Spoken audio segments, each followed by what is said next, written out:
नमस्कार दोस्तों, सामाजिक समरसता की दिशा में पिछले दिनों कुछ ठोस पहलकदमियां हुई, जिन पहलकदमियों का श्रेय हम संघ के प्रमुख मोहन भागवत को भी देते हैं और साथ में हम उन कुछ मुस्लिम जो इमाम हैं उनकी जो संगठन है उसके मुखिया को भी देते हैं। लेकिन बहुत सारे हमारे अपने इतिहास में बहुत सारी ऐसी घटनाएं भी हैं जिन्होंने सामाजिक समरसता की ओर कई बार पहलकदमियाँ किए जाने की एक परंपरा जो है उसका उल्लेख किया है, और इसमें एक परंपरा है नानक मता की।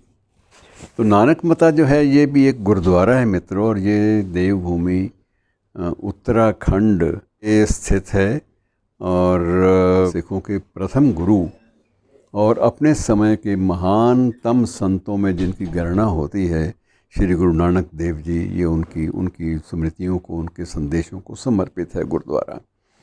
और ये गुरुद्वारा जो है ये रुद्रपुर चंपावत जो नेशनल हाईवे है, राष्ट्रीय राजमार्ग में, वहाँ स्थित है। और यहाँ पर गुरुजी ने ये कहा, यही जाता है कि यहाँ पर गुरुजी ने इसी गुरुद्वारे में इसी स्थल पर सामाजिक एकता की एक अलख जगाई थी।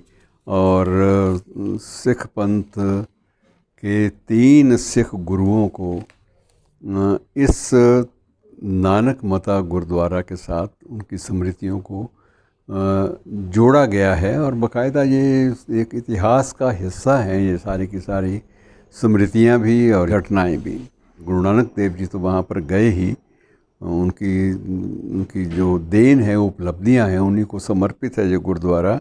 और उसके बाद गुरु हरगोबिंद जी और 10वें गुरु श्री गोबिंद सिंह जी महाराज ये भी वहाँ पर गए। 3 गुरुओं का वो पवित्र स्थल माना जाता है, और इसे सिख पंथ की त्रिवेणी भी कहा जाता है।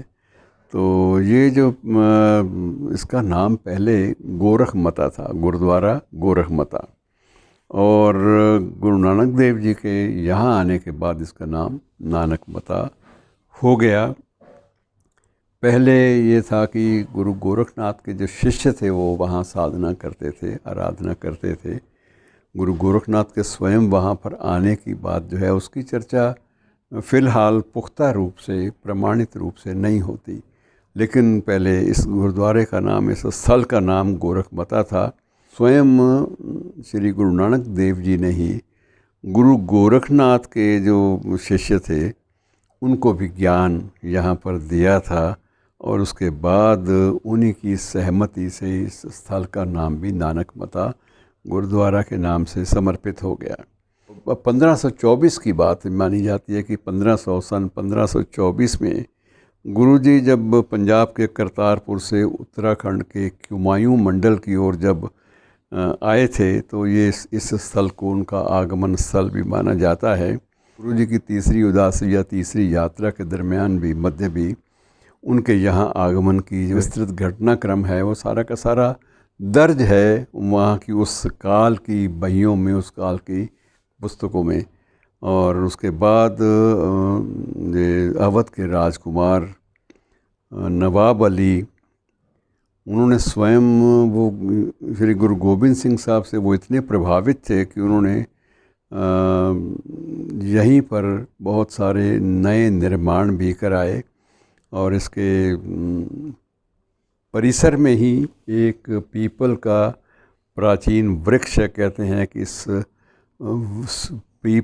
सूखे पीपल के नीचे बैठकर गुरुजी ने गुरु गोरखनाथ के शिष्यों को यहीं बैठकर ज्ञान दिया था। तो ऐसी ऐतिहासिक स्थली जो हैं ये वस्तुतः सामाजिक समरसता और सामाजिक एकता का केंद्र बिंदु बनकर उभरती हैं, और उनके एक एक ईंट, एक एक स्थल से पारस्परिक सामाजिक समरसता का संदेश जो है वो प्रस्फुटित होता है। शुक्रिया।